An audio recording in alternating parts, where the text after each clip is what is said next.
ओम विष्णुदेवाय नमः। कार्तिक माह की कहानी।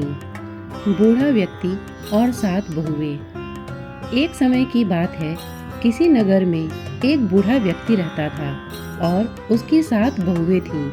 एक बार कार्तिक का महीना आया और उसने अपनी बहुओं से कहा कि मैं कार्तिक का स्नान करूंगा, क्या तुम इसे निभा दोगी? 7 में से 6 बहुओं ने मना कर दिया, लेकिन बड़ी बहू ने कहा कि मैं निभा दूंगी। बूढ़ा हर रोज सुबह उठता और नदी पर स्नान कर घर आता। गीली धोती को वह बड़ी बहू के आंगन में सुखा देता। जैसे जैसे उस गीली धोती में से पानी की बूंदें जमीन पर गिरती, वैसे ही वह हीरे मोतियों में बदल जाती। धोती से हीरे मोती गिरते देख बाकी 6 बहुओं से रहा नहीं गया और वे बोली कि हम भी बूढ़े को अपने यहाँ नहाने को बोलते हैं। उन्होंने कहा कि पिताजी, आप कल से हमारे यहाँ कार्तिक नहा लेना। बूढ़े ने कहा कि ठीक है, मुझे तो नहाना ही है, मैं तुम्हारे यहाँ नहा लूँगा। बूढ़ा सुबह सवेरे स्नान करके आया और धोती उसने दूसरी बहू के आंगन में सुखाने के लिए डाल दी, लेकिन यहाँ हीरे मोती की बजाय कीचड़ टपकने लगा। बहू ने यह देखा तो कहा कि आप हमारे यहाँ पाप का स्नान कर रहे हैं, इसलिए यहाँ से जाइए और बड़ी बहू के यहाँ ही स्नान कीजिए।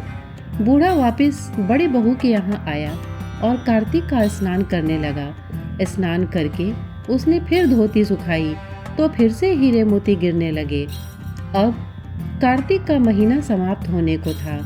बूढ़ा चिंता में पड़ गया तो बड़ी बहू ने इसका कारण पूछा।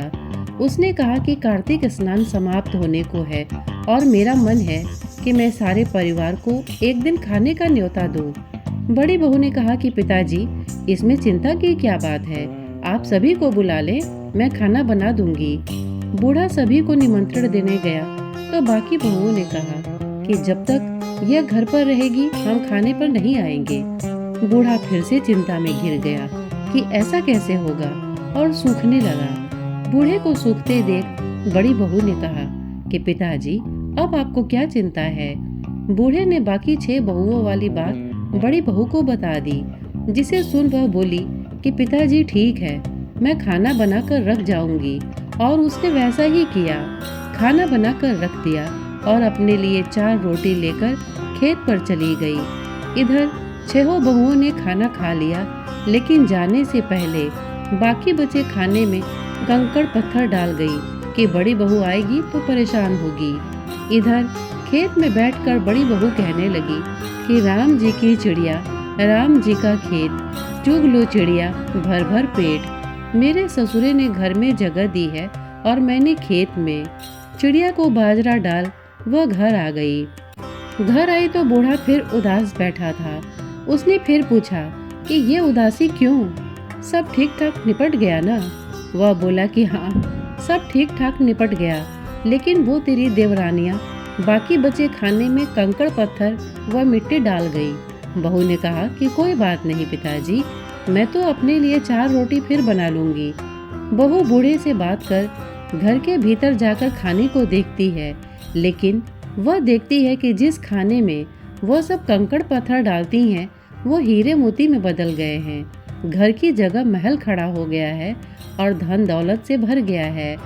अन्न के भंडार घर में भरे पड़े हैं। वो बूढ़े को बुलाकर कहती है कि पिताजी, आपने तो कहा था कि मेरे लिए कुछ नहीं बचा है, लेकिन यहाँ तो हीरे मोतियों के भंडार हो गए हैं। पूरे घर में धन की वर्षा हो रही है। साधारण सा घर महल में बदल गया है। बूढ़ा सब चीजें देखकर बोला कि बेटी, तुमने कार्तिक स्नान सच्चे मन से निभाया था, लेकिन बाकी बहुओं ने इसे पापी मन से निभाया, इसलिए कार्तिक देवता तुमसे प्रसन्न हुए और यह फल दिया है।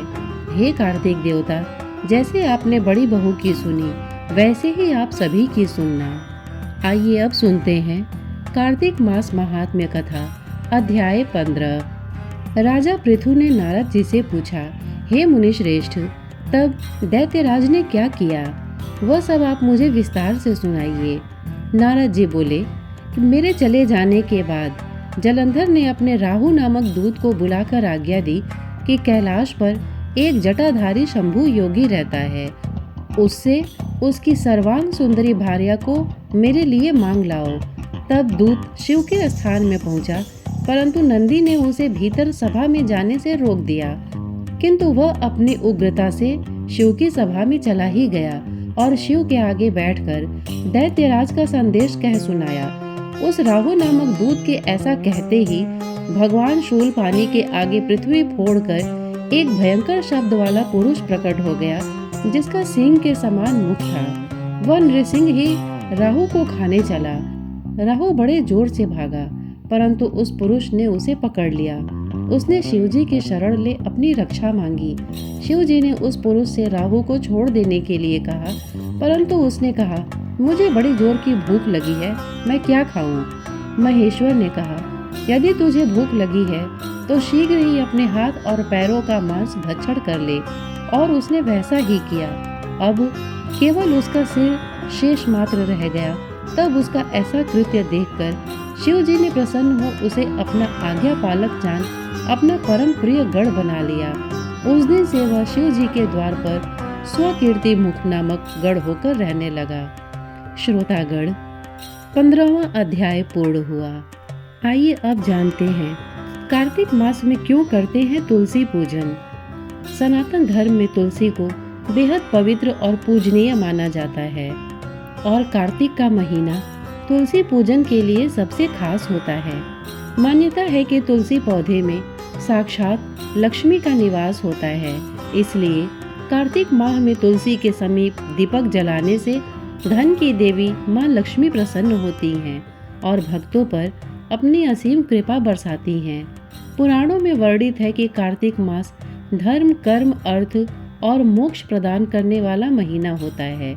ऐसे में इस दौरान तुलसी का पूजन करना शुभ फलदायी माना जाता है। आइए जानते हैं कार्तिक मास में तुलसी माता की पूजा की विधि। सबसे पहले तुलसी के पौधे के चारों ओर स्तंभ बनाकर उस पर तोरण से सजा दें। सजाने के बाद तुलसी के गमले या चबूतरे पर स्वास्तिक बना दें। इसके बाद तुलसी के समीप रंगोली से कमल, शंख, चक्र और गाय के पैर का चित्र बना दें। तुलसी के पौधे के पास एक आंवले का पौधा भी रखें। माना जाता है कि आंवले में भगवान विष्णु का निवास होता है। अब तुलसी के पौधे में घी का दीपक और धूप दिखाने के बाद तुलसी का आह्वान करें। इसके बाद रोली, सिंदूर, चंदन और नैवेद्य चढ़ाकर तुलसी जी को लाल या पीले रंग का वस्त्र चढ़ाएं। अब तुलसी जी के चारों ओर दीप दान करें और तुलसी के समीप सुबह शाम रोज दीपक जलाएं। श्रोतागण, कार्तिक मास महात्म्य कथा के आगे की कथा और इसके पीछे की कथा जानने के लिए हमारे चैनल को सब्सक्राइब कीजिए। साथ ही इतने धैर्य से इसे सुनने के लिए आपने अपना बहुमूल्य समय दिया, इसके लिए आपका बहुत बहुत धन्यवाद। नमस्कार।